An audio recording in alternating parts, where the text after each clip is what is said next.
hapo kwa sababu shida za shule haziwezi isha.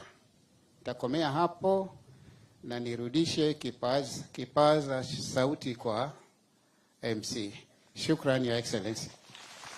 Asante sana Bwana Masera. Mheshimiwa Mama wa Taifa, shule hii na rais, yani School President Josephine Mtisia, njoo mkaribishe Mama wa Taifa.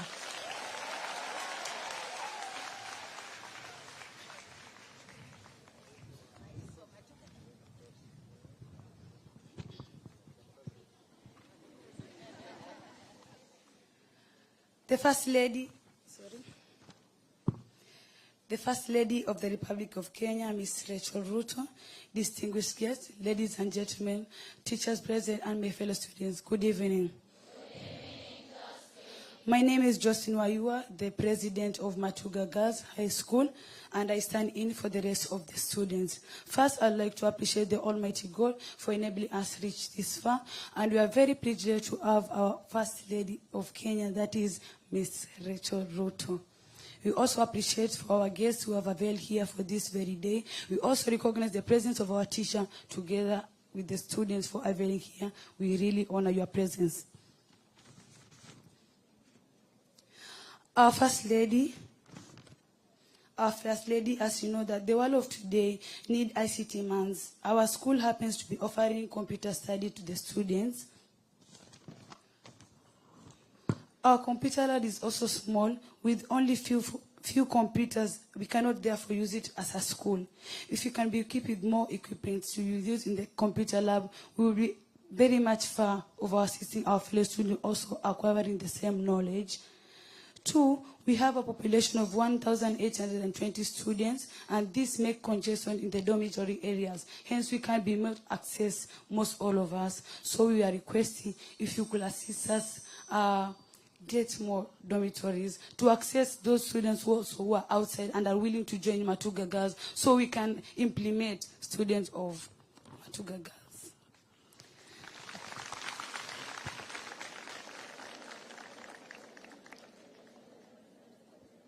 Three, Matuga Girls with their population of 1,820 has only one bus, and it is old, Madam Vice President, and it's also leaked during the rainy times. So this is very difficult for the student to access the educational trips rather than co-curricular activity. We were also requesting, please, it is just an insist, you help us acquire a new bus. We'll be very much ahead. Lastly, we are so grateful for your praises, Your Excellency. You have shown us that girls, you can be someone in the future, just like as you are. Also, we really appreciate for you have shown us the importance of tree planting, not only tree planting but also fruits. This will help us in future. We know the importance of keeping our environment clean and also healthier. We also wish you could pass our greetings to His Excellency Dr. William Samuel Ruto. We appreciate by the fact that he has allowed Mashujaa Day to take place at Kwale County. We are so honored about that. May God bless you. Thank you, Madam President. Matuga Girls, makofi mazuri kwake. Mheshimiwa Mama wa Taifa, naomba sasa kumwalika DCC wa eneo hili aweze kuwatambulisha viongozi wa serikali ambao wako hapa na vile vile kusema machache. Karibu madam. Tumkaribishe kwa makofi tafadhali.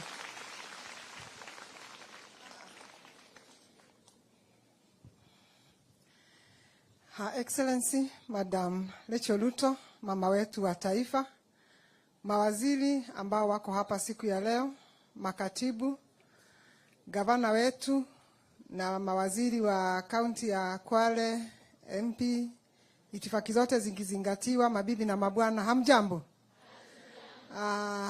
Langu kwanza ni kushukuru sana mama wa taifa kwa sababu ya nafasi hii ya kipekee ambayo tumepata ya wewe kuja kututembelea katika shule ambayo tunajivunia sana, shule yetu ya wasichana ya Matuga, kwa sababu ya kazi nzuri ambayo inafanyika mahali hapa. Tunashukuru kwa sababu ujio wako ni kuja kutushika mkono kuifanya hata bora zaidi. Nimepewa nafasi niweze kuwatambua ile county security team ambao tumekuja na wao.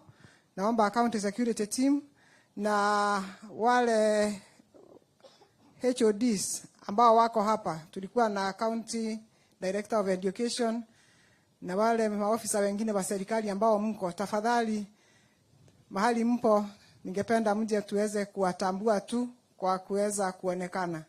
Sijui county director of education yuko pande gani? County security team tayari yuko hapa. Njoni karibu tafadhali. Jina langu ni Birusi Ndemo, naibu wa county commissioner, nasimamia gatuzi ndogo hapa Matuga.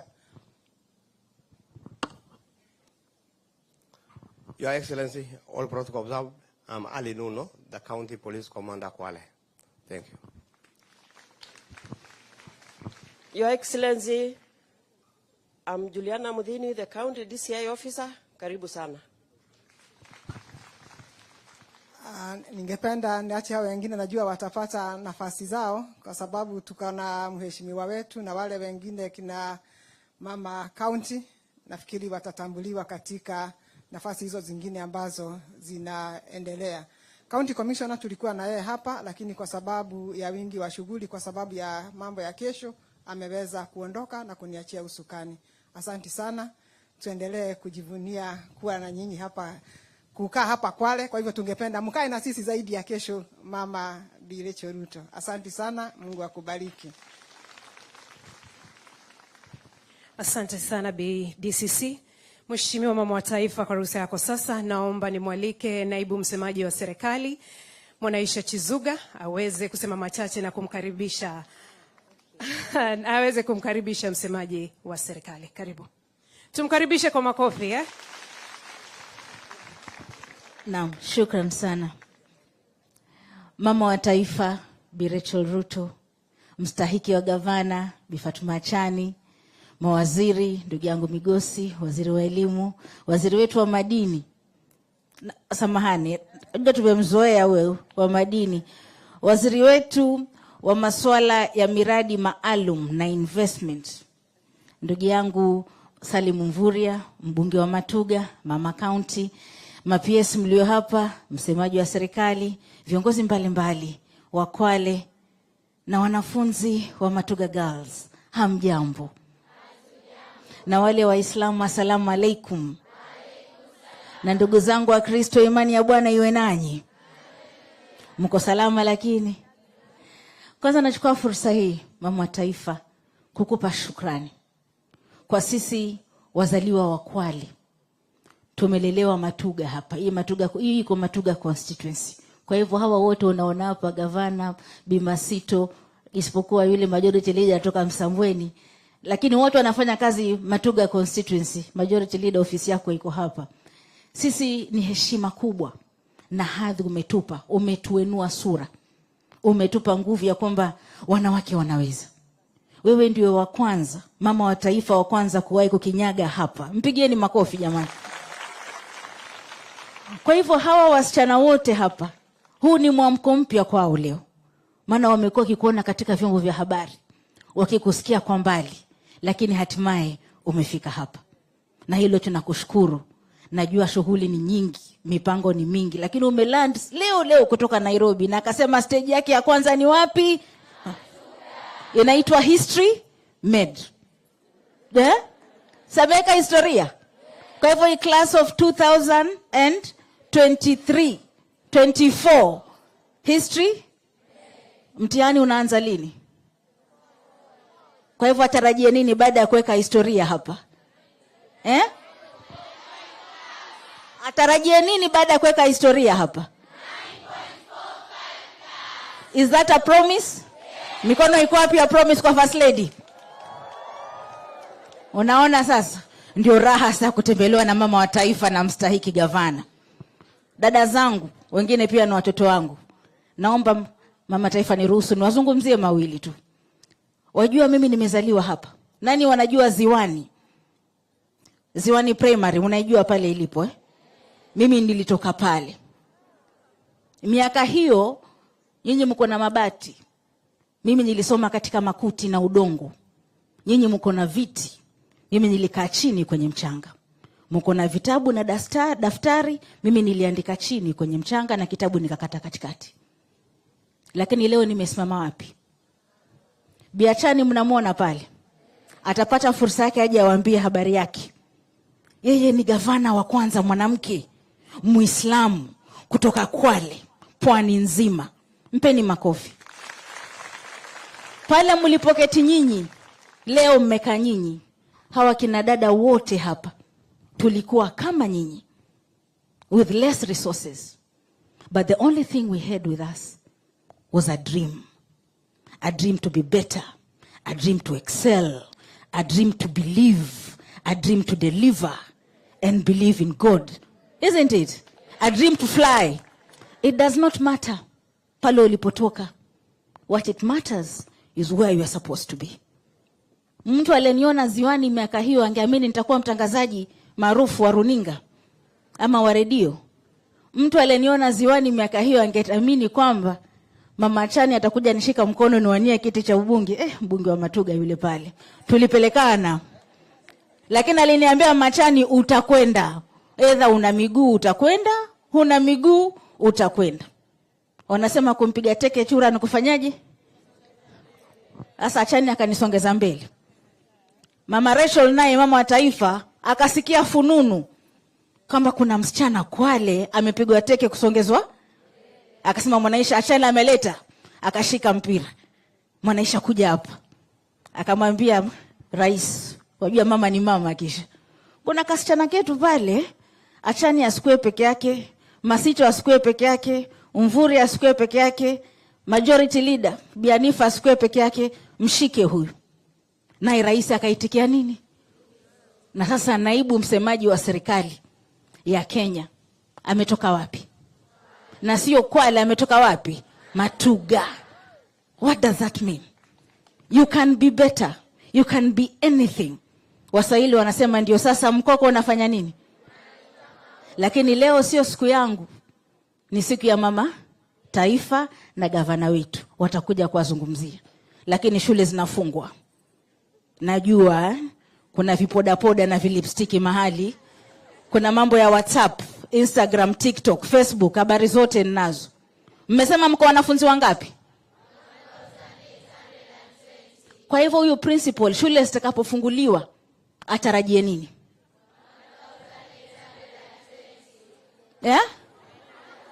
Mbona mnacheka nyinyi? Maana first lady yuko hapa. Kwa hivyo minus form 4 haina neno, lakini yote aliye shuleni leo kwa uwezo wake Mwenyezi Mungu afanya nini? Msiteme nini? Big G. Kwa karanga yako ya kuonjeshwa wanawangoja. Maana principal amewalea vizuri. Mnapendeza, mna mashavu. Wanangoja mkitoka pale geti tu. Wengine ni wabodaboda 50. Wapoteze maisha yenu. Nataka mfanye subira dada zangu na wanangu, ni sawa? Tieni masomo, fanyeni bidii. Maana mwanamke ni kufanya nini? Ni kujiamini. Mwanamke ni kwenda akikufuata mwambie mimi si level yako bwana. Mimi natoka Matuga Girls. Au sio?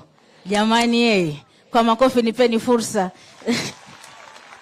Wajua bosi wangu yuko hapa Ingawa mabosi wako lakini msemaji mwenyewe wa serikali yuko hapa. Nataka ainuke tu awasalimie kidogo alafu ampe area MP kipaza sauti. Bwana Maura, karibu. Habari zenu? Mpo salama? Kabisa. Mama wa taifa, Mama Rachel Ruto, ambaye ndiye First Lady wa Jamhuri hii yetu ya Kenya, mama mcha Mungu, mama ambaye ni role model kwa watu wote ambao tuko hapa na Kenya nzima. Mawaziri waliopo hapa, waziri wa elimu wakili Julius Ogamba, pia waziri wa biashara, uwekezaji na mambo haya ya kuweza kufanya viwanda, ambaye ni Mheshimiwa Salim Mvurya, na wale wote ambao wamefika hapa, PS wetu Belio Kipsang. Mimi nashukuru kwa sababu ya vile nimeona nyinyi wasichana mpo. Munaonekana munang'ang'aa kweli kweli. Hizi tunazita nini hizi za white hizi mnaona hapa hivi? Hijabu. Yani mnakaa vizuri kama malaika hivi naona mko sawa kabisa. Na hii sio hafla yetu sisi sijui taita wazee kwa sababu bado mimi ni kijana. Lakini msituite mbabas na niseme tunashukuru kwa sababu naona hapa hili ni county la kina mama. Ukimwona gavana, mama. Women rep, mama. Majority leader, mama. Hata DCC ni mama.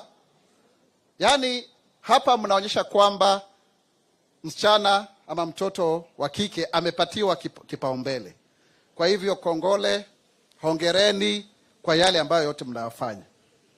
Na niseme kwamba kile ambacho kimetusaidia zaidi ni masomo. Kama haingalikuwa ni masomo, hata mimi mwenyewe singalikuwa hapa. Singalikuwa hapa. Lakini masomo yalinisongesha mbele. Vile ambavyo nimezaliwa nikiwa mzungu hivi. Lakini leo mimi ndio msemaji wa serikali. Ama namna gani? Hapo ndio. Na mimi ni mtoto wa single mother. Mimi nimezaliwa na mama ambaye babangu alitoroka akasema hazaliwi watoto kama hawa. Lakini nilijiamini na nikajua siku moja nitakuja kuwa mbunge, nitakuja kuwa seneta. Si ilitendeka? Ndio hivyo. In fact, huyu Mwanaisha dadangu na ikifika wakati wa kuomba kura pia muambie wazazi wenu wawapigie, hata wewe upige kura. Huyu mama ni mama mzuri sana. Tulikutana siku moja kwenye ndege. Tukaanza kuzungumzia. Nilikuwa mbunge. Alikuwa ananihoji kwenye TV. Ananiita hapo K24 wapi? KTN. Alafu tukasemezana siku moja tutataka kuwa katika ngazi za juu za kiserikali. Na ndoto ni nzuri. Leo hii mimi ni msemaji, yeye ni naibu. So have your dream, do not fear. Na hii Kwale pia imenifaidi. Kuna wakati mmoja nilikuwa nataka kwenda kusoma kule nchi za kigeni. Na nikakuwa ninajipanga hivi ili niweze kuja kurudi kama mbunge. Yule ambaye alinipatia mawaidha ya ile shule nitaenda kusoma na nchi gani sio mwingine bali ni aliyekuwa gavana wenu sasa ambaye ni Waziri Salim Mvurya. Na mimi ni vizuri nisifie sana Mheshimiwa Waziri Governor kwamba mimi nashukuru kuona yani ulikuwa na naibu wako mkafanya kazi vizuri mihula miwili na ukakuwa mmesikizana hivi kwamba hata yeye akachaguliwa baada ya kwako. Huo ni mfano mzuri sana wa uongozi. Kwa hivyo mimi nakusifia sana Governor kwa sababu umetuonyesha kwamba inawezekana watu wafanye kazi pamoja na wasonge mbele kwa pamoja. Ama namna gani? Lakini zaidi ya hapo ningependa pia kusema hebu tazama hapa mbele. Nani ambaye tunamuona mgeni wetu? Mama taifa, si ndio? Na naona kuna msichana mzungu mwenzangu hapa. Hebu simama nikuone. Nimekuona tu saa hii. Simama, waitwa nani? Simama tusiogope. Riziki tumpigie makofi. Isee wapendeza sana, asante sana. Sasa mama wa taifa ndio huyu. Yeye ukiangalia historia yake pia yeye alisoma tu kama watoto wale wengine. Akaenda kule Highlands Girls Eldoret. Saa hii kuna jambo lolote linaweza kuandikwa bila yeye kujua? Ama namna gani? I actually believe that women are the most powerful people because they call the shots. You know, they say that a man chases a woman until she catches him. Umeelewa hiyo? Let me repeat. A man chases a woman until she catches him. Umeshika hapo? Sasa kama tuko na mama wa taifa, si alikuwa na maono akaona mwisho tutakuja itaingiane mpaka State House. Sio ni kuchora vizuri? Tumpigie makofi mama wa taifa. Mama ambaye ako very humble, hardworking, mcha Mungu, tunaomba naye sana na ndio taifa imeweza kusimama. Kwa hayo mengi na machache, Wacha nimalizie hapo, kwa sababu Waswahili wanasema ana maneno mengi kama chiriku aliyekunywa maji ya chooni. Na kwa sababu mimi sio chiriku wala sijakunywa maji ya chooni, tuseme kwamba Kenya itainuka, Kenya itasimama, Kenya itanawiri kwa umoja na uzalendo. Mimi ni Mkenya mzalendo. Je, wewe ni mzalendo? Tumkaribishe kwa makofi ambaye ni mbunge wetu Tandaza Kasim. 1, 2, 3, 4, funga, fungua, funguka.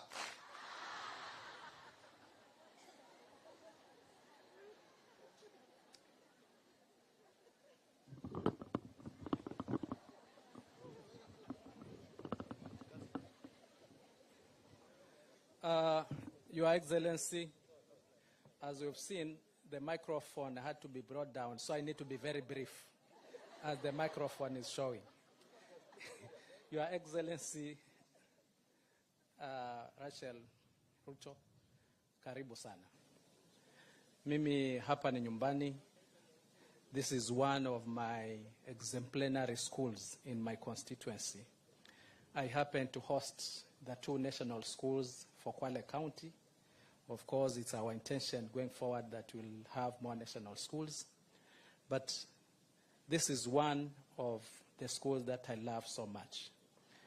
I was here last month. And amongst the projects that I got from the Ministry of Culture and Sports, we are domiciling the Academy of Sports at Matuga Girls here. We're expecting that in 3 weeks' time. I talked to the CEO. They are doing evaluation, but we are going to have first-class sports facilities, first for our girls and for the community around here, because this is where we should be. I would want to only echo 2 things. One, the last visit we had with His Excellency, I talked about Matuga Girls and Kwale High School. Waziri, you are here on the PS. He actually gave this school 5 billion and Kwale High School 5 million. We are hoping that within not a long time, we should be able to receive those funds to upgrade the facilities here. The issue of the bus, I was here, and I gave this school 4 million and Kwale High School 8 million for the bus. But of course, they were not able to raise because they have been saying they just don't want a bus. They want a Scania. You know, I'm dealing with the ladies. Mimi nikienda dukani nikinunua suruale, nanunua suruale. Lakini nikienda na mama vile nitazungushwa akitafuta rinda moja. Mungu ndiye anajua. So if it was about a bus, I believe it would have been there. But they want a Scania, not just a bus. That is where the problem is. So, Waziri, if there's anything that you can do, my 4 million is there anytime. They can have the bus as early as yesterday, if the other balance is there. Finally, when we are talking about a school and national school, performance is key. I've been here. We've been trying to talk to these girls. Last month, we had Nancy Karigithu, who is an alumni of this school. She was here, isn't it? She talked to you. Did you get anything out of her? Are you happy that she came and visited you as an old girl of Matuga High School? So, on that note, as I end, I would want to invite you, when you come, to be also.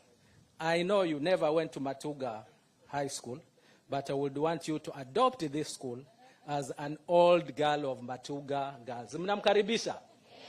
Mnamkaribisha Her Excellency akuwe old girl of this school? Asante sana. Madam, kabla nimkaribishe Mama County, ningetaka kwa dakika moja nimkaribishe mkuu wa majority katika assembly ya Kwale, ili aweze kuwatambulisha tu wale wengine kwa majina kwa sababu ya muda, alafu Mama County naye aje atoe salamu zake. Ramisi Finest, mwanangu, njoo hapa.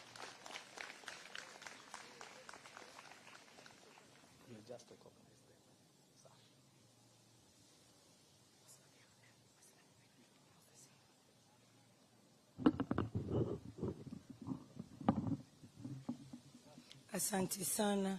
Mama wetu wa taifa, Mama Rachel Ruto, mawaziri wetu ambao tuko na nyinyi siku ya leo, gavana wetu wa jimbo letu la Kwale, mama county, mbunge wetu, msemaji wa serikali, naibu msemaji wa serikali, principal wetu wa Matuga Girls, all protocols observed. Ladies and gentlemen, good evening. Mimi majina naitwa Hanifa Badi Mwajirani, ni mjumbe wa kutoka Ramisi Ward ndani ya kata ndogo ya Msambweni. Mimi ndio kiongozi wa walio wengi katika bunge la Kwale na ni chairperson wa all the majority leaders chapters in Kenya.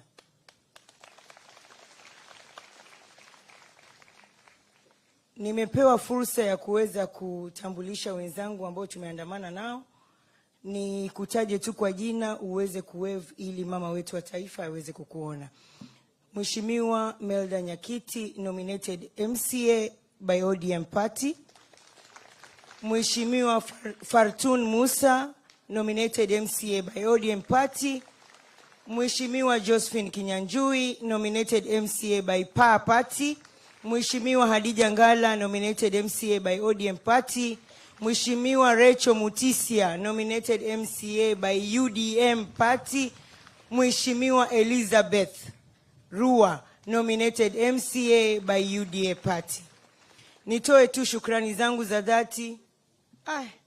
Mheshimiwa Triza Bahati Muoki, nominated MCA by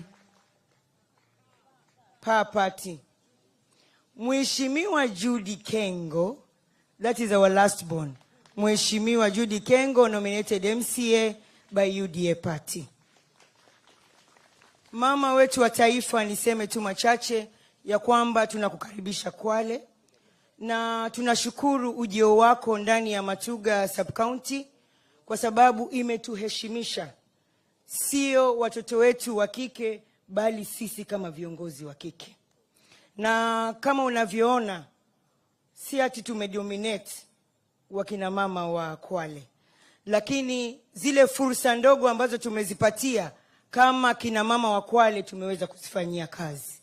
Na tunataka kukuambia ya kwamba kama kina mama wa Kwale tunajitolea na tunajizatiti.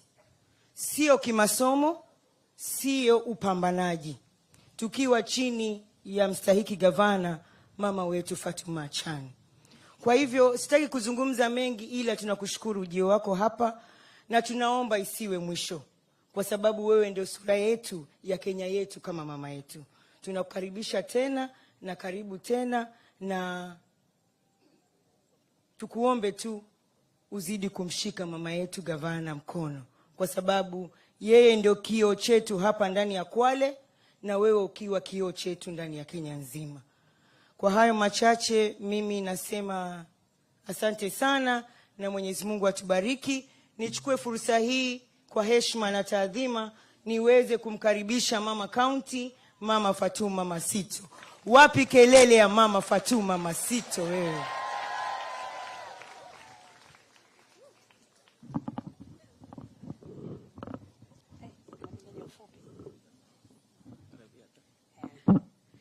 Basi nami nitoe shukrani zangu kwako majority, Your Excellency mama yetu First Lady Mama Rachel Ruto, Your Excellency mama yetu gavana wetu Mama Fatuma Achani, mawaziri wote mlioko hapa, mbunge mwenzangu, MCAs wetu na wanafunzi wa Matuga Girls.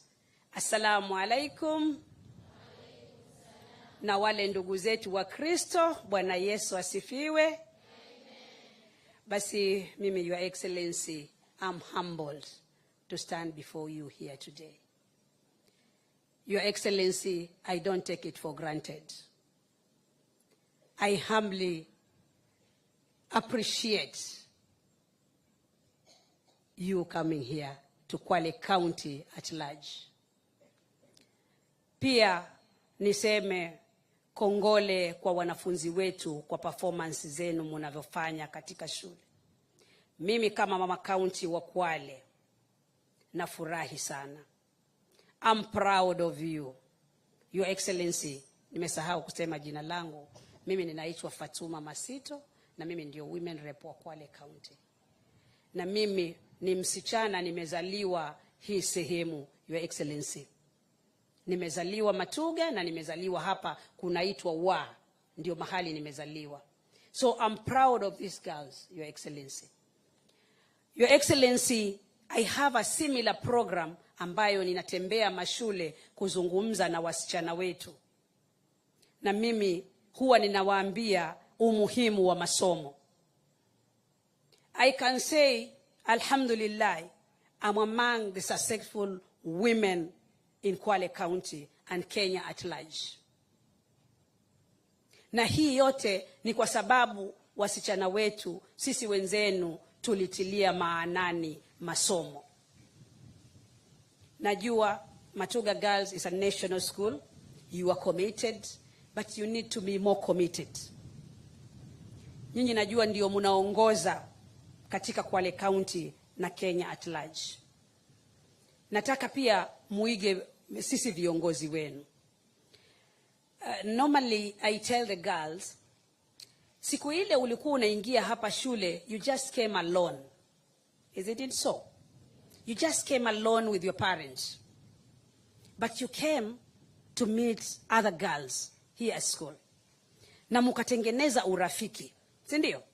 Urafiki si mbaya, but most of your friends wanaweza kuwa mtu hakutakii mema. Si ndio? Anakufanya wewe hautilii maanani mambo ya masomo. Mimi najua sisi katika hili taifa wanawake tumekuwa nyuma kwa muda mrefu. Si ndio? But right now you can see women, we are able. We can compete against men. Tuna nafasi kubwa sana. Na pia nishukuru serikali yetu imetupatia nafasi kubwa, Your Excellency, kama wanawake. Mahali popote pale, in fact right now tukionekana sisi wanawake tunapatiwa kipaumbele. Sasa ni sisi, si ndio wanafunzi? Ni sisi tuzidi kutilia maanani mambo ya masomo so that we can get these positions. Leo sisi tuko hapa, tunakwenda kuzeeka. Ni nani watarithi zile nafasi ambazo sisi sasa hivi tuko? Ni kina nani? As you can see, we have our able governor there. Governor ni mzaliwa wa hapa Kwale. Akaolewa hapa Kwale. Anatuongoza hapa Kwale. What makes you not to do that? Sindio? Yote yanawezekana. Najua sisi tulikuwa tumekandamizwa na mila na desturi, lakini tunaona women are coming up. Women are competing against men. Na sisi nasi tuwe mfano huo bora. Your Excellency, as I've said, I'm humbled. I don't want to take much time. Najua leo ni siku yako uzungumze na wasichana wako. Yangu mimi pia nitakuambia, tumemshika mama yetu gavana. We are proud of her. We are proud of her. Na anafanya kazi. That is what I can tell you. She is very much committed to her county. Na wewe pia mshike mkono, Your Excellency. Naomba kwa unyenyekevu na yeye aweze kupanua mabawa zaidi kusudi atufanyie sisi na hawa wasichana. Your Excellency, naomba upeleke ujumbe kwa Mheshimiwa Rais wetu Daktari William Ruto. Mwambie nimekuwa na mama county kwa mkutano, akasema anashukuru walipoingia kwa ofisi tu ukawaongeza mgao wao kama women reps. Na pia akatuongeza tena mgao, akatuwezesha sasa hivi sisi tuna sanitary towels tunapeleka to all the primary schools across Kwale County and across Kenya. Kwa sababu ya Mheshimiwa Rais tusingepata hizo. Mimi napeleka sanitary kwa mashule yote ya primary school. Na ile pesa yangu ya ngafu ambayo kidogo naipata wakati nimekuja kwa ile program yangu, huwa naweza sasa kuwapatia wale wa secondary. Asante sana. Mimi nashukuru kwa kupata nafasi hii. Moja kwa moja nimkaribishe mama yetu, gavana wetu, kipenzi chetu. By a show of clapping of your hands, can we clap for her? Mama, we are proud of you. We are proud of you. Thank you very much.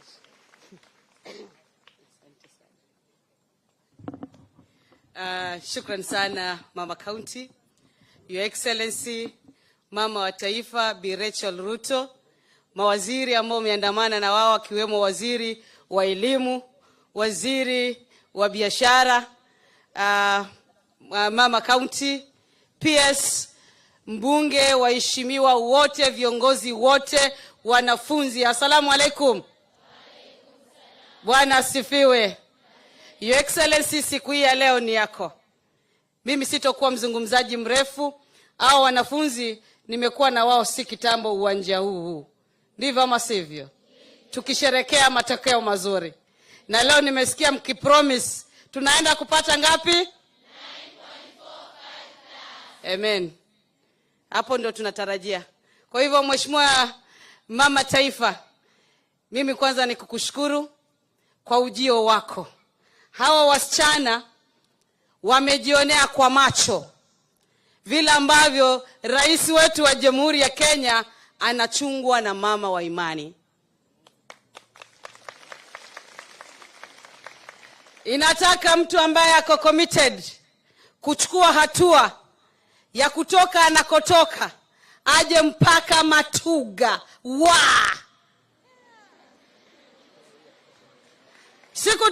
Hakutuma waziri wala PS. Amekuja yeye mwenyewe na hakuja kwa rali. Amekuja kuangalia wanafunzi. Haifanywi na mtu mwingine yeyote. Ingekuwa mtu mwingine, rais asingekuruhusu. Yaani unaenda mahali ambapo watu hawana kura. Hao wanafunzi hawana kura. Lakini rais anajua wewe ni mama wa taifa. Amekuwezesha, amekuruhusu na umeweza kuja hapa. Na nataka nikushukuru Mheshimiwa Mama wa Taifa. Yale ambayo rais wetu amepitia kutoka mwanzo mpaka leo hii, asingekuwa na nguzo pale nyumbani, asingekuwa yuko imara mpaka leo hii. Wewe umekuwa nguzo yake na ndio sababu tunazidi kuwaombea. Na Mama Taifa, pengine bila kujua, nimekuwa nikikuangalia kwa muda mrefu. From the time nilikutana na wewe mara ya kwanza ukiwa Karen, ukatukaribisha, vile uko humble, position ulionayo na vile ambavyo unajichukulia inapatia kila mtu imani ya kuwa inawezekana ukiwa humble. Mheshimiwa Mama wa Taifa, huyu gavana ambaye mmemkuza nyinyi wenyewe, gavana wa jimbo la Kwale, yuko very humble. Ninaiga hapo kwako. Na hao wanafunzi tumeendelea kuwasaidia, tunawapatia karo. Wengine wanapata 100% scholarship, wengine wanapata nusu. Lakini mfuko mkubwa unaoingia kwa shule hii umetoka kwa County Government of Kwale. Na vile vile nishukuru kutokea serikali ya Mheshimiwa Daktari William Ruto iingie. Hii shule imekuwa ikipata kila wakati pesa kutoka kwa ministry. Hiyo tunataka tushukuru. Na pia tukushukuru kupitia Mheshimiwa Daktari William Samoei Ruto. Ametushikilia kijana wetu wa hapa Matuga. Leo hii yeye ndio chairperson wa hii shule. Na hii shule tunaiona kila siku kutokea Bwana Mwasera awe chairman, inaendelea kuwa vizuri. Lakini isingeendelea hivi ingekuwa Mwasera hamjamshika pale Ikulu. Mmemshika Mwasera kwa niaba yetu sisi, na tunashukuru maneno yanafanyika vizuri. Mama Taifa, nimesema mimi sitokuwa mnenaji mrefu. Lakini siwezi, kwa sababu ni mambo ya masomo, siwezi kukaa bila kumshukuru mtangulizi wangu Mheshimiwa Mvurya. Wale wanafunzi ambao walianza wakati tukiingia 2013 walianziwa na elimu ni sasa ikianzishwa na Mheshimiwa Salim Mvurya, ambayo nimeendeleza. Tulikuwa tunapeana 400 million, sasa hivi tunapeana 500 million ambayo ni ya kusomesha mtoto wa Kwale. Na hiyo kazi inafanyika vizuri. Nataka nikushukuru sana. Pia yeye amenilea, amenikuza. Na leo hii ukitembea Kwale ina mabadiliko. Nataka tu niwaambie wasichana wangu, hii safari si rahisi. Kama mnaona pengine hapa kwa masomo ni pagumu, ngoja umalize masomo. Hapo mbele ndio utajua ni pagumu zaidi. Huyu gavana ambaye amesimama mbele yenu, mbali na kuwa ni wakili, mbali na kuwa ni gavana, ana changamoto chungu nzima. Yale mazuri ambayo yanayafanya bado madoa pia yanawekwa pale. Lakini tumesema tunamtanguliza Mungu na tunakaa na msimamo. Lazima uwe na msimamo, lazima uwe na nia, lazima uwe umeamua. Si hapo ni sawa? Mmesema tukirudi hapa tunapata ngapi? Thank you. Wacha nichukue fursa hii niweze kumkaribisha PS aweze kuendelezesha kutoka hapo.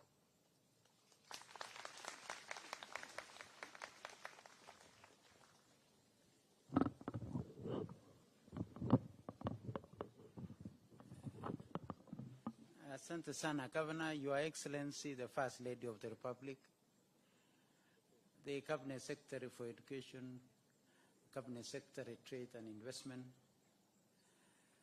the Governor of this great county of Kwale, and then writing on all the protocols already established. Leo tumekuja hapa, we are just here to encourage our daughters. You know, I was telling the Governor when we arrived here that today is Our Ladies' Day, because they were really cheerful around the Governor.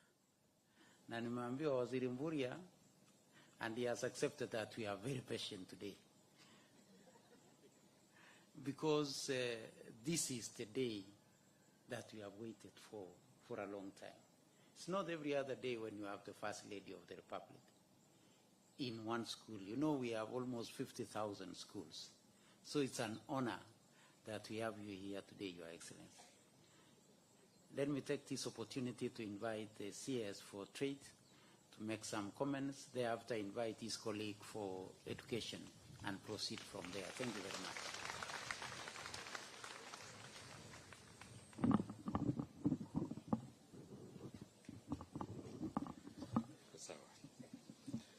Asante sana.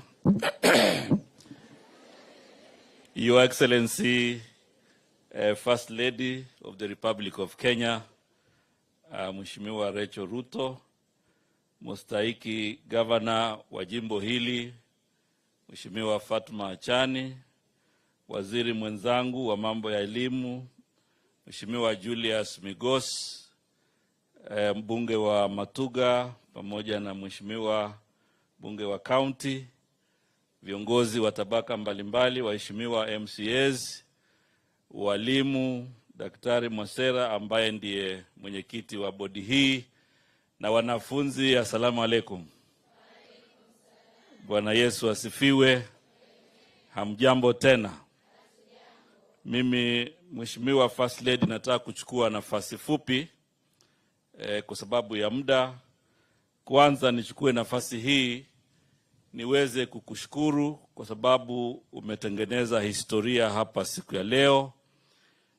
Sehemu hii haijatembelewa na mama wa taifa kutoka dunia iumbwe. Kwa hivyo leo tunaingia katika daftari ya historia, na ni kwa sababu ya uongozi wako na unyenyekevu ulio nao ambayo umeweza kuhakikisha unawatumikia Wakenya wote. Na hawa wasichana wetu leo hapa wa shule hii ni nafasi nzuri ya wao kupata motisha. Kwa sababu katika kaunti hii, Your Excellency, tuna historia kubwa.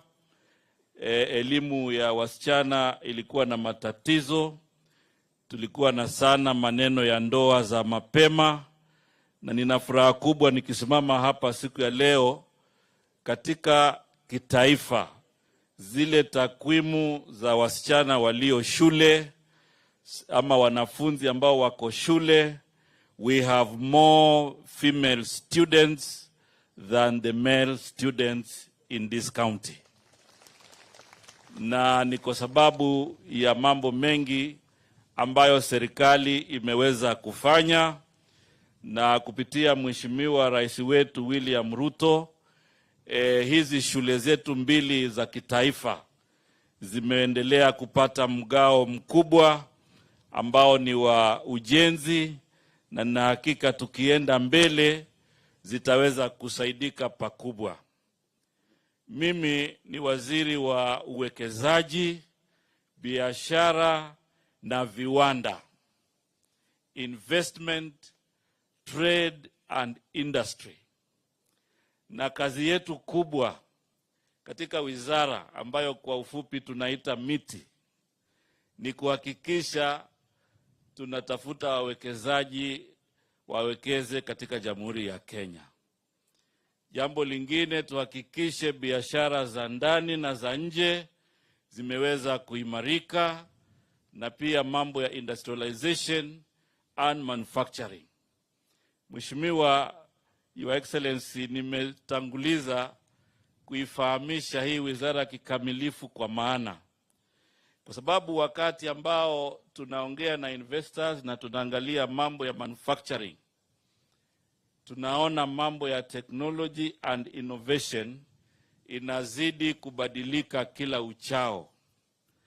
Kwa hivyo ni katika shule kama hii ya Matuga ndio tunaweza kuanza kuwatayarisha wanafunzi ili waweze kuingia katika mambo ya innovation na mambo mengine ya industrialization.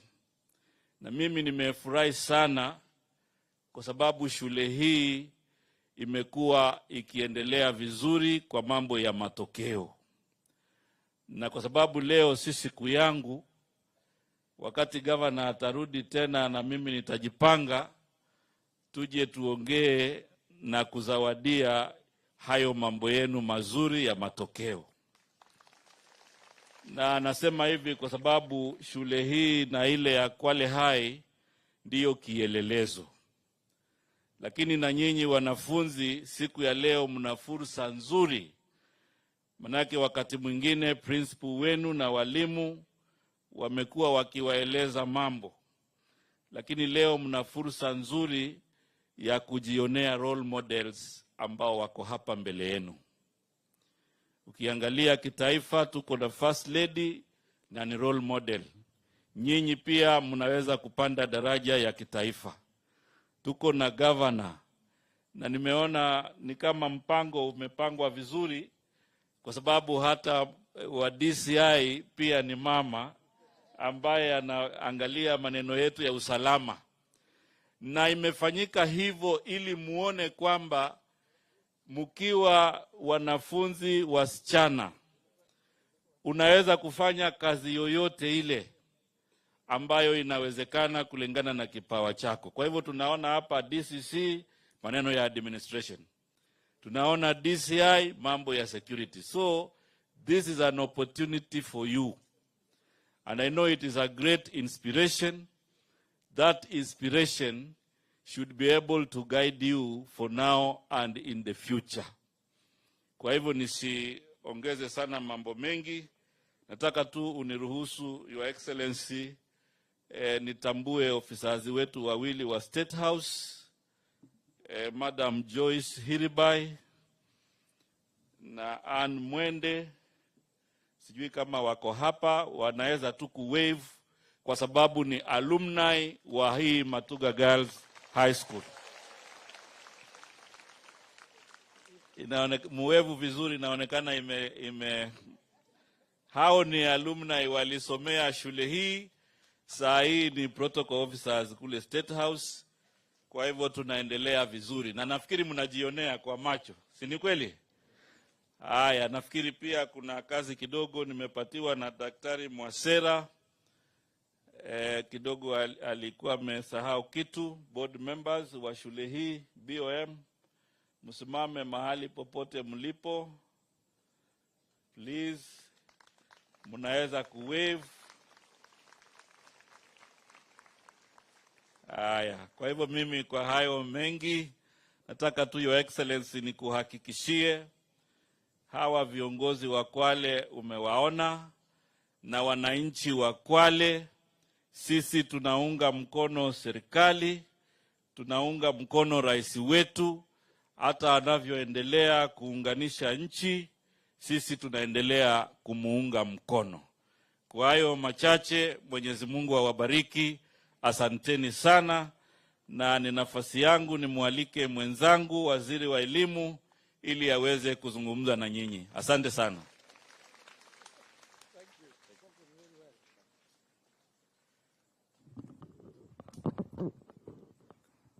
Thank you very much.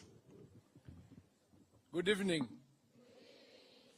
Your Excellency, the First Lady of the Republic of Kenya, Mama Rachel Ruto, the Cabinet Secretary, Ministry of Trade and Investment, Honorable Salim Vuria, who was also a past governor here, Your Excellency, the Governor of Kwale County, Honorable Fatuma Achani, the Principal Secretary, State Department for Basic Education, Dr. Belio Kipsang, the Member of Parliament, Kwale County, Honorable Fatuma Masito, the Area Member of Parliament, Tandaza Kasim, the Chairman of BOM, Dr. Mashera, the leadership of this school, the teachers, and the students of Matuga Girls. Good evening.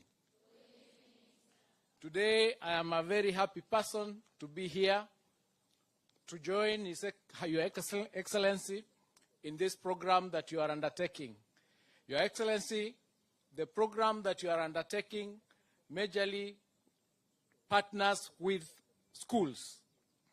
And because of that, as a ministry, we are very, very, very happy to be part of that program, especially because of the sustainability that it brings in terms of climate change.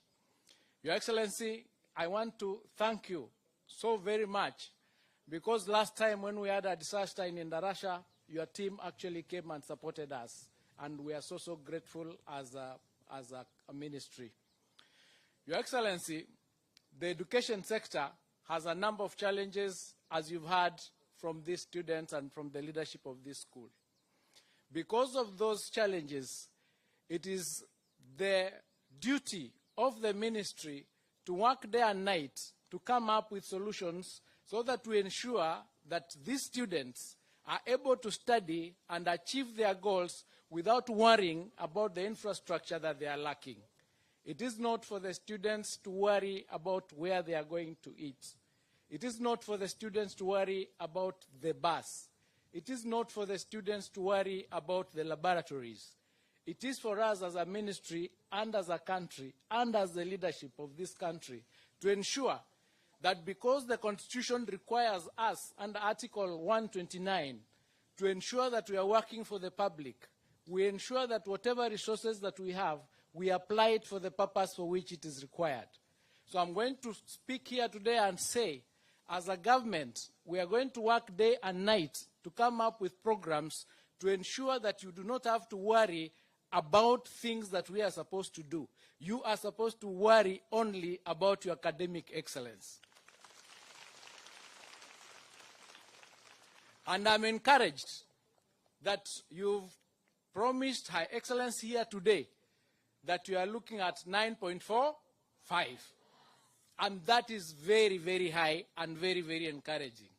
And I want to say, Your Excellency, this being one of the best schools in Kwale that is intended to become a center of excellence in terms of the 3 pathways that we are going to come up with as we transition in the CBC. It is upon us to ensure that we continue supporting the school to raise even the numbers to 3,000 so that it's a regional center for this area. As we discussed earlier, the cash crop for the hardship areas is education.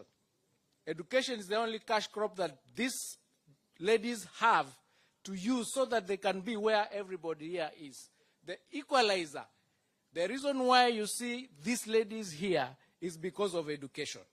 And so we must encourage you to work very, very hard to be where they are, because as you heard from Mwanaisha, each one of us has a story, and that story starts from what Mwanaisha said.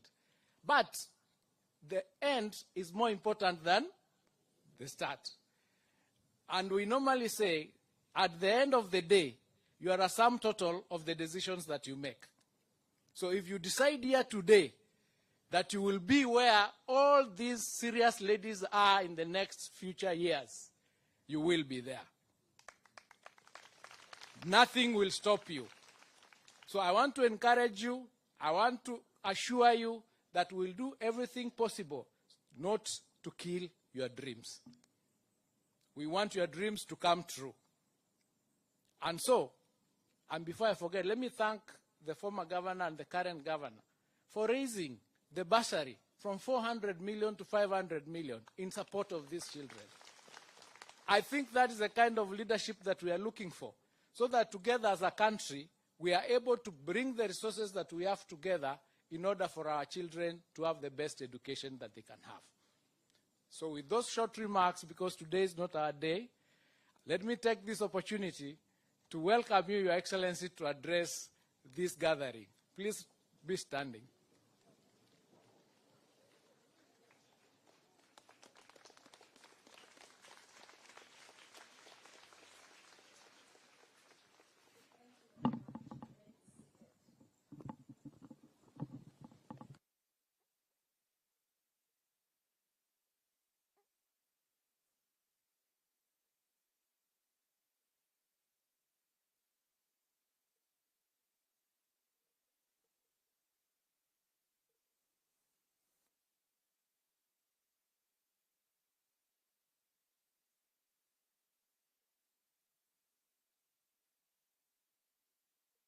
Kwale County, elected leaders present, Dr. Abdul Mwasera, Chairman, Board of Management, and the Board and PT of the school, Matuga Girls High School Fraternity, distinguished guests, learners, ladies and gentlemen, good evening. Salam alaikum. Bwana Yesu asifiwe. I'm greatly honored to visit Matuga Girls High School for the first time. I'm inspired by your vision to produce women leaders through quality teaching and mentorship. I bring you warm greetings from the President, Dr. William Ruto, who shares in the pride of your achievements and celebrates your journey. For 7 years, Matuga Girls has been laying a solid foundation for thousands of girls, over 14,000 to be precise, preparing them for prosperous futures through quality education. The legacy of this great institution continues to shine, and I'm proud to congratulate the Chief Principal and the dedicated teachers for their exemplary performance. The mean grade of 7.7, a B- in the 2023 KCSE exams is commendable. I'm further glad to note that out of 232 students, 186 qualified for university. This is no small feat, and it reflects the commitment to the government's policy of 100% enrollment, retention, and most importantly, transition to the highest level of education, especially for girls. I also extend my heartfelt appreciation to the Board of Management, led by Dr. Abdul Mwasera, for your outstanding leadership. Thank you, Dr. Mwasera, and your team. This school has produced many of our nation's great leaders, including Nancy Karigidhu, thank you, former Principal Secretary for Shipping and Maritime, and Marere Wamwachai, former Member of Parliament from Sambweni Constituency. These names, along with many others who lead in both public and private sectors, are a reflection of the strong foundation Matuga Girls offers. I would like to recognize all alumni present here today. Let me also ask you to stand up again. I know Waziri has asked you. The alumni? Tuwapigie makofi. Matuga Girls is indeed a center of excellence. Ladies and gentlemen, our presence here is part of the build-up towards our Mashujaa Day 2024 celebrations in Kwale County tomorrow.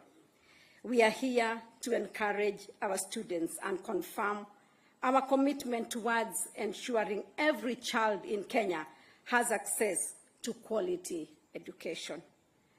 I'm working with the Ministry of Education and other public, private, and development partners to ensure that we achieve Kenya's universal schools feeding goal of 10 million children by 2030. Currently, we are feeding 2.5 million children daily across the nation. I'm inspired by the sustainability initiatives in this school, especially the organic production of food within the school and the bakery enterprise.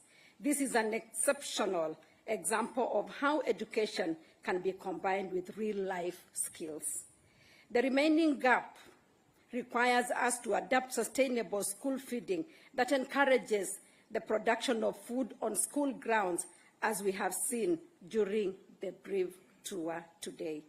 I'm championing the establishment of kitchen gardens and fruit gardens at the household level and in learning institutions to supplement the nutrition of learners and household sustainability. This is a campaign that we have started and we will roll out nationally in the coming months. I encourage you to become environmentally conscious. Support the National Greening Campaign by planting at least 30 trees per year in your homes. Do you promise to do that? Yes. Thank you. Just have your seen on your school farm. I urge you to adapt the culture of growing food at home by establishing your own kitchen and fruit gardens. These practices are not only beneficial to the environment, but also to your families and communities. Ladies and gentlemen, I want to take some moments and speak to my daughters, the students in this institution, Matuga Girls. I have fond memories of my high school days, and being here today with you brings them back afresh. High school is not only about learning academics, but also about laying a foundation for the years ahead.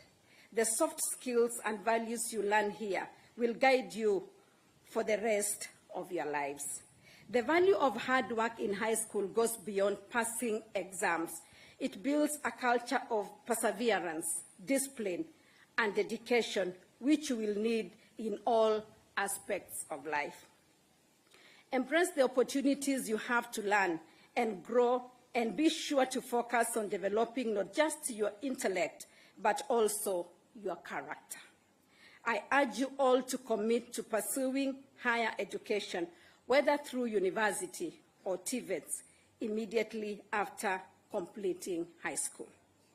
Always remember that an educated woman is an empowered woman. You have the power to transform your life, your family, and your community through education.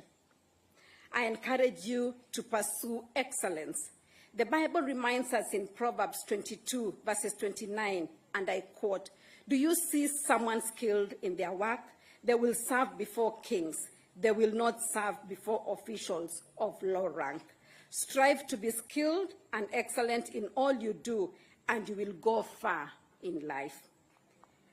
As I close, I want to wish the candidates sitting for their exams this season great success. This is a key moment in your lives, and I trust that your hard work and dedication will bring you the results you desire. Thank you, and may the good Lord bless you. Before I sit down, I want to say I'm so grateful once again to be here in Matuga Girls. I want to thank the principal, I want to thank the teachers and you students and the community here. Like I said, it's my first time to be here. And I want to thank my friend who works in State House, an alumni of this school, Mrs. Ann Chalo, who really encouraged me some times back. She's right there, to come to Matuga Girls. She tells me of stories of how she had to drive many kilometers all the way from a place in Ukambani to come to Matuga Girls. I think those are many kilometers, isn't it? And all of us seated here today, all these great people, men and women, traveled many kilometers to go to their schools. I'm one of those girls. I grew up in a village called Likuyani in Kakamega County, although at the other tip of Kakamega. And I had to go all the way to the other end of Kakamega County. Now, it was Western Province that time, to a school called Butere Girls.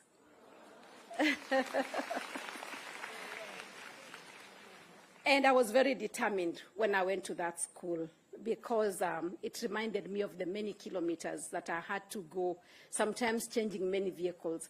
And I know many of you also may not come from very far. Maybe you're just a neighbor here, but you have traveled, even just in your mind, psychologically, to come to this school. Just like our leaders have told us today, one thing that I remember when I went to high school, I told myself the day I entered the gate of Butere Girls, I was just there with my parent who took me there. I was alone. And I knew that the day I leave out of that school, I would leave alone.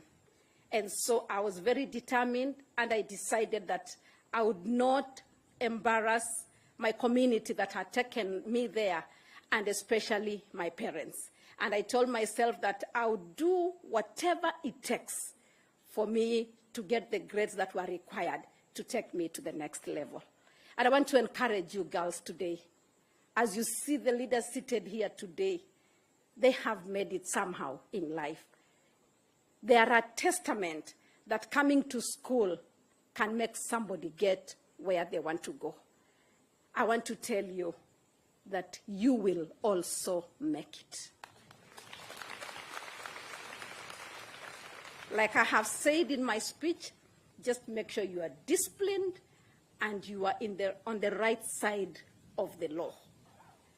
If you do that, I assure you that life is going to be very good. You're going to pass. You're going to get that 9.45. Yes, and you will make the community, the teachers, your principal. I see you really love your principal. I'm also a trained teacher. And I tell people, if I had continued with the teaching career, I would be a principal today. And who knows, maybe I would be the principal of Matuga Girls. So continue supporting her, continue supporting your parents, support the community, and support the country. When we have girls like you passing and doing well, going to university, going to TVETs, getting a skill, you are actually helping the country of Kenya. And as I sat here this evening, I was reminded of something that happened to us in Butere Girls many years ago. I was in Form 3 in 1984. I know you are not born. I'm very much aware. And we had an unexpected visitor, like the way we have had one today. And this visitor came to visit our school. And we were so excited as girls because this was the then president of the Republic of Kenya. And he did something for us that I want to do today, because I remembered when I was seated here. He did something that touched my life, and I never forgot, because I was in Form 3. When the late President Moi came to Butere Girls in 1984, like a head of state would do, he promised the girls something. Would you like to guess what he promised to give us? Let's see. Let me see by a show of hands. I told you I'm a teacher. Let me see. Which hand has gone up? Yes, please. Say that again. Scholarship. It was not a scholarship. Another one? Yes, please. Just stand up and shout. A school bus. It was not a school bus. Somebody else? Just make a wild guess. Yes, please. What did she say? Huh? No, it wasn't milk.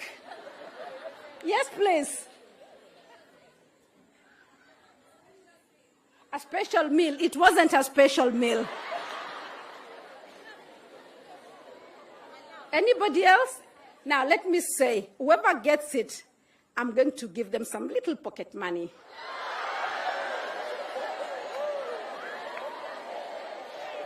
So, okay, shh, let's see.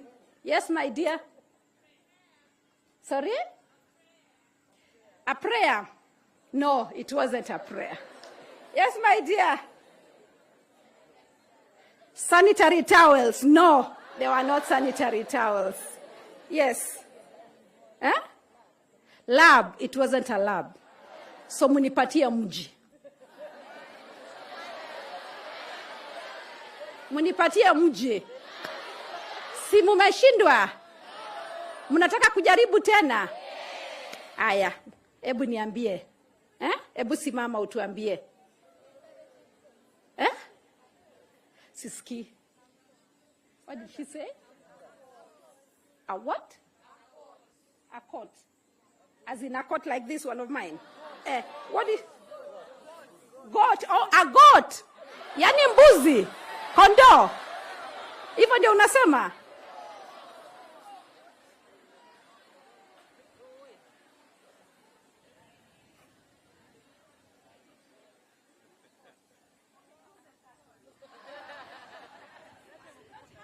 Nimesema munipatie mji. Munipatie mji. Mji gani? Ija? Hapa panaitwa Kigato.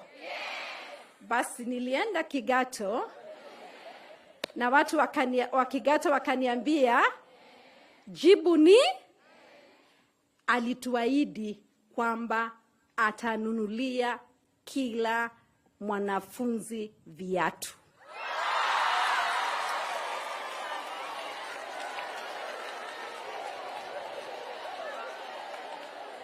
Mlikuwa mmejua? Si mlianguka? So hivyo ndio nilikumbuka wakati nimeketi hapa. Na kwa majaliwa yake Mwenyezi Mungu, muhula wa kwanza mwaka wa 2025 kupitia viongozi wetu walioko hapa pamoja na chairman wetu wa board, kila mwanafunzi atapata pair ya kiatu.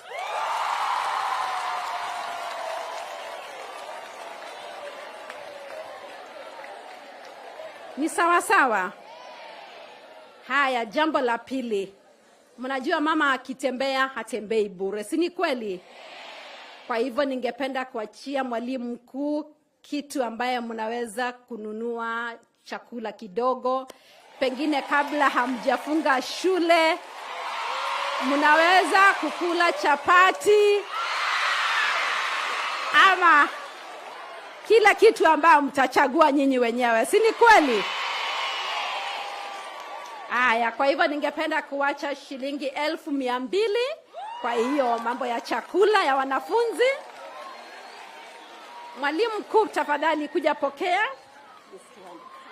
Alafu tunajua kwamba hata wanafunzi tukikuwa nao bila walimu yote haiwezekani. Kwa hivyo pia tungependa kuachia walimu na wale wasaidizi wengine wa shule shilingi 1,000. 1,100. Sio 1,000, 1,100. Haya. Alafu mumesema mambo mengi sana. Kwa hivyo kile tutafanya kwa majaliwa yake Mwenyezi Mungu, tutaketi na Daktari Mwasera pamoja na viongozi wengine, alafu tuweze kuona kwamba ile ya muhimu zaidi kwenu wanafunzi ni nini. Watasema kama ni lab, watasema kama ni bus, ama nini ingine? Kwa sababu kama vile katibu wa Wizara ya Elimu amesema, tuko na mashule mengi katika nchi yetu ya Kenya. Na kila wakati tukienda katika hii mashule yote, kuna jambo ambalo wangependa. Kwa hivyo mtaturuhusu tuweze tukufanya tu ile ndogo ambayo tutaweza. na zingine najua kwamba kupitia viongozi walioko hapa Mungu pia atawasaidia ili waweze kufanya jambo. Na ningependa kusema kwamba tuko na wanafunzi ambao walisomea hapa. Ningependa kuwaambia kwamba ningependa waweze kufanya kule kwa kitchen garden ili kuwe mfano mzuri. Kwa hivyo Mwende and your colleagues, I would really request that you come and help the school with the kitchen gardens so that at least these children can also have enough food. And yes, tutarudi tena. Asanteni sana, tunawapenda sana. Mungu awabariki sana. Asante.